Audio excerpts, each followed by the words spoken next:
You think your own backyard belongs to you? Try telling that to the HOA president who climbed your fence at 6:42 a.m. Phone already dialed.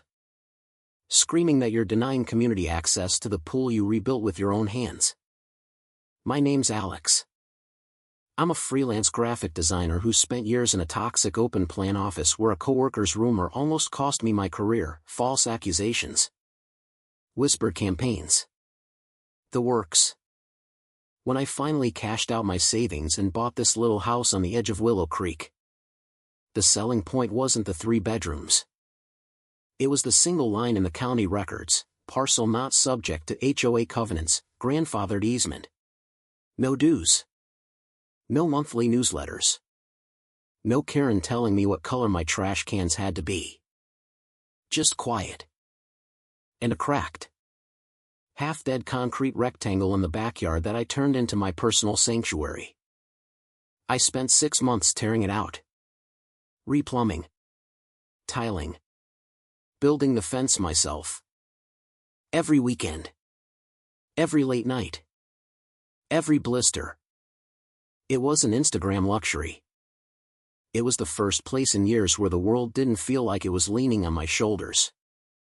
I'd float on my back at dusk. Stare at the sky. And finally breathe. Then she showed up. Week 3.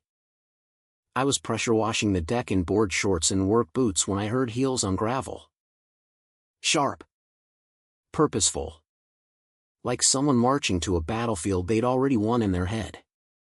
You must be the new owner. No hello. No smile.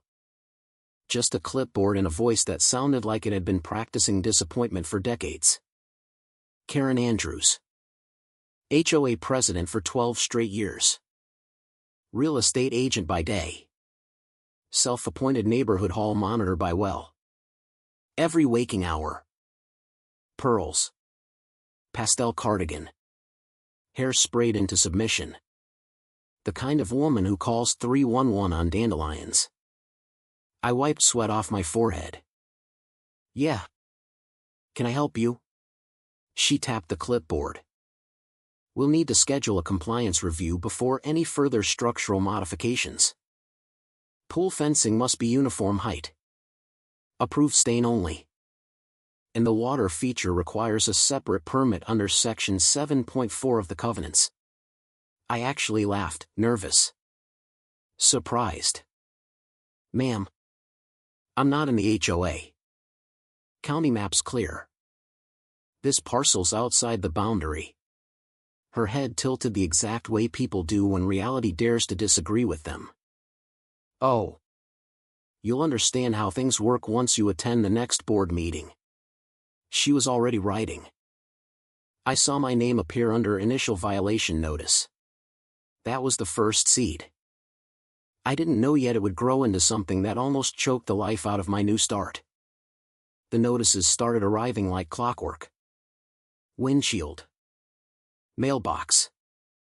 One even taped to my gate at 5:47 a.m., I know because the Ring camera caught her doing it. Unauthorized pool depth. Non-compliant deck railing. Potential chemical hazard to neighborhood children.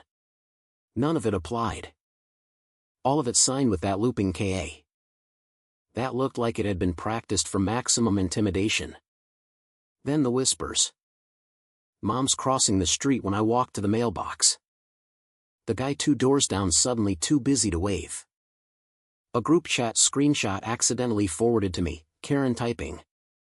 New resident on Maple is hostile to community standards. Refuses inspections. Keep an eye out, especially around children. I tried ignoring it.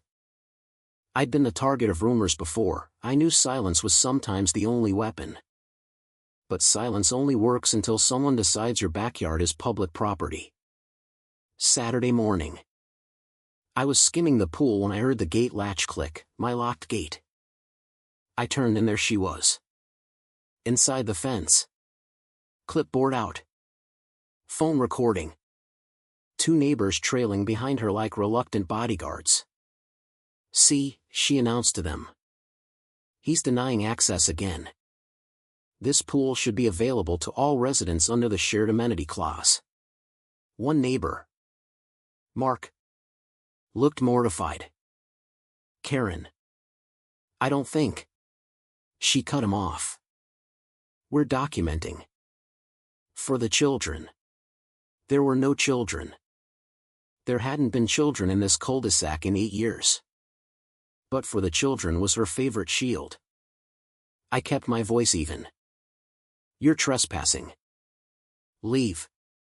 She smiled that brittle, lipstick-cracked smile. This entire street falls under HOA review. We're annexing this side next month. It's just paperwork. I pulled out my phone. Hit record.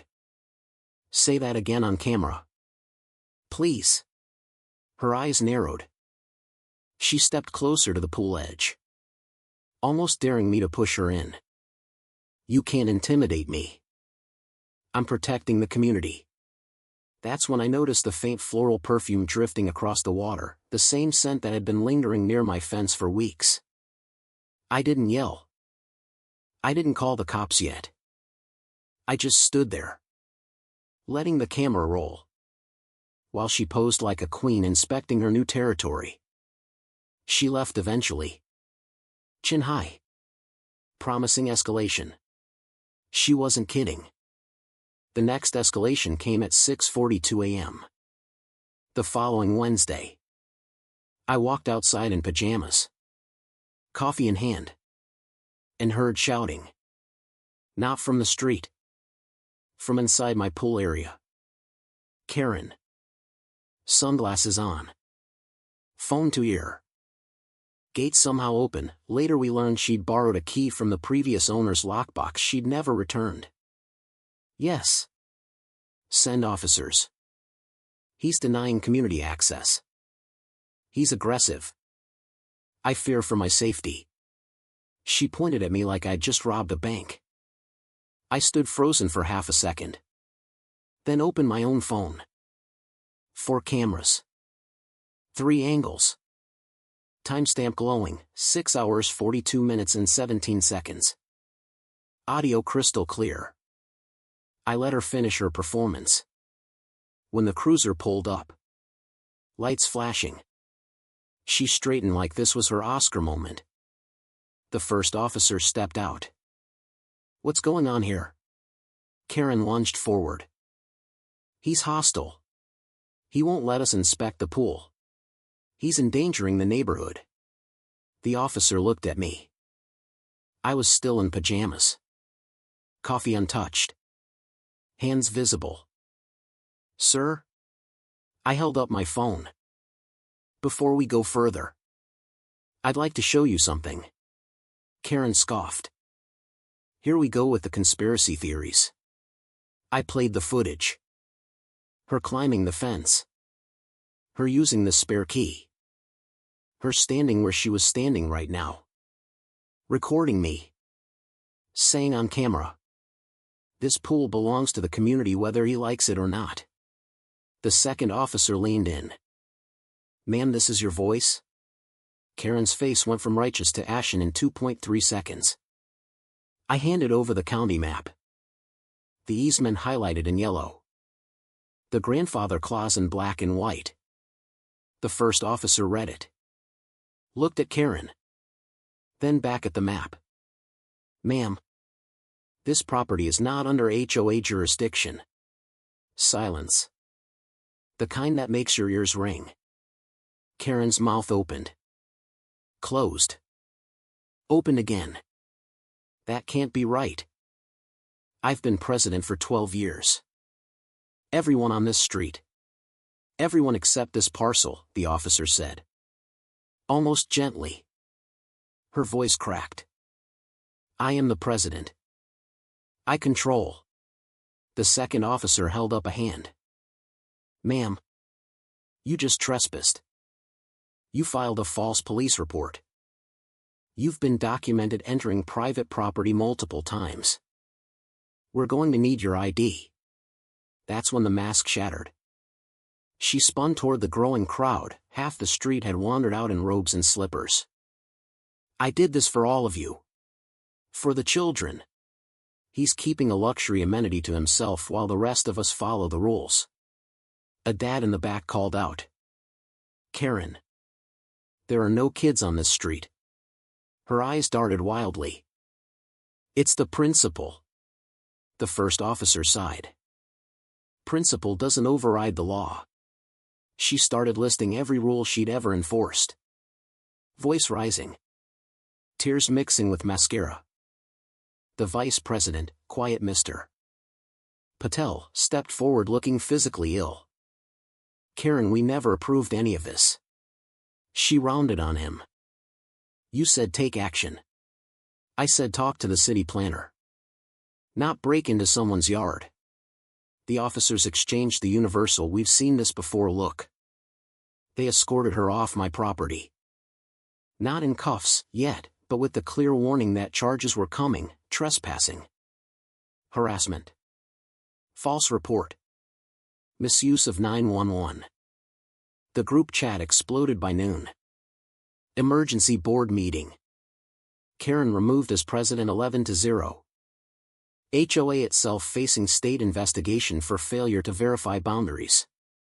The next week was surreal. Neighbors who'd avoided me for months knocked on my door with casseroles and apologies. Mark brought beer. I feel like an idiot. The mom who'd pulled her daughter away cried on my porch. She told us you were unstable. I believed her because, well, she's Karen. Even Mr. Patel came by. We're rewriting the bylaws. Transparency. No more one-person rule. And we're dropping every fake notice she issued. I put up a new sign that afternoon. Private property. No HOA authority. No trespassing. Yes. This includes the pool. I floated on my back that evening. Water lapping my ears. And for the first time in months the silence felt like mine again. Here's the question I want you to sit with. True or false, Karen was simply doing her job and protecting the community?